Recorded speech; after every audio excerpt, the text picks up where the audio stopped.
I wanted to pull together a video with suggested essay structures for recent Task 2 questions, so I was clicking around on IELTSblog.com.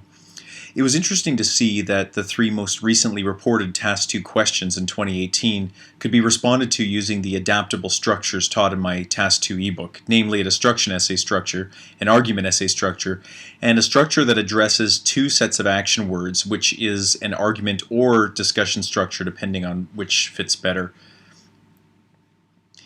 It's important to remember that there isn't one universal essay structure when it comes to IELTS Task 2. The examiner grades your writing using a rubric that assesses your ability to communicate ideas in written English.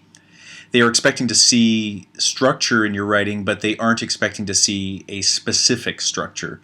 So that said, it can be very helpful to have a general understanding of what your essay is going to look like before you start writing. In this video, I want to familiarize you with a few structural ideas that apply not only to the questions seen here, but to most questions with action words that request you to discuss a subject, argue a position, or respond to more than one prompt. So if we start with a look at our first question, the instruction words give us a few very clear directives. We are to discuss both views, give our own opinion, and share examples.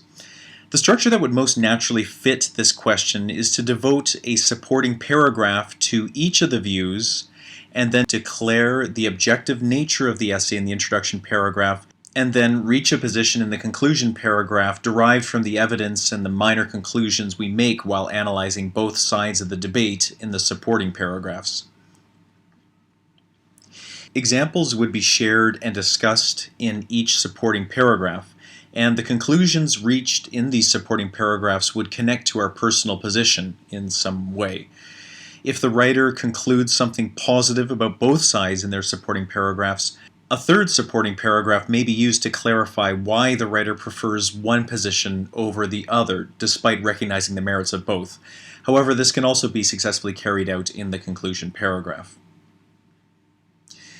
The second question is a very straightforward argument essay question.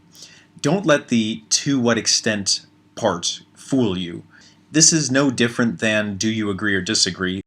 So to structure this, you will want to declare a position in the introduction paragraph and then uphold this by analyzing evidence across at least two supporting paragraphs. Each supporting paragraph concludes in a way that connects to your argument. To conclude your essay, you restate your thesis in the conclusion paragraph, which should finalize a consistent overarching narrative to the piece.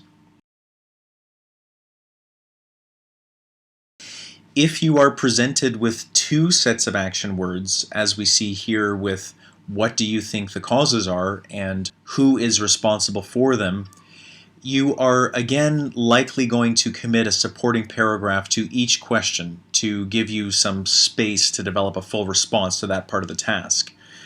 Your introduction paragraph may be in discussion or argument essay style depending on the question.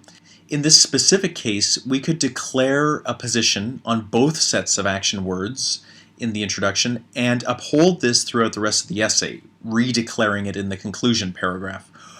Or we could alternatively declare a more objective approach to the question in the introduction paragraph and use the minor conclusions we reach in the supporting paragraphs to lead us to a position that we can declare in the conclusion paragraph. So the main takeaway from all of this is that you need to tailor your structure to your essay question. This may sound overwhelming, but remember that there are a few consistent areas you can always expect to be in your final product.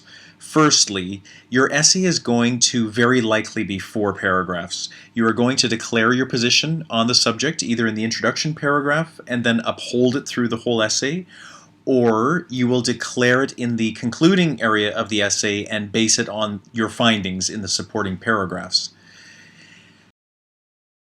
Your supporting paragraphs are going to use evidence that make points that either connect to the position you declared in the introduction or lead you to logically derive a position in your conclusion. So use these universal IELTS essay consistencies to give you confidence. You now know what the final version of your essay is going to look like. So essentially the question of structure is not a problem for you now that you know what to expect. And this means you can focus on bringing up strong ideas and learning to connect them to each other in logical ways and with grammatically and lexically accurate language. So I hope that brief video was a helpful review.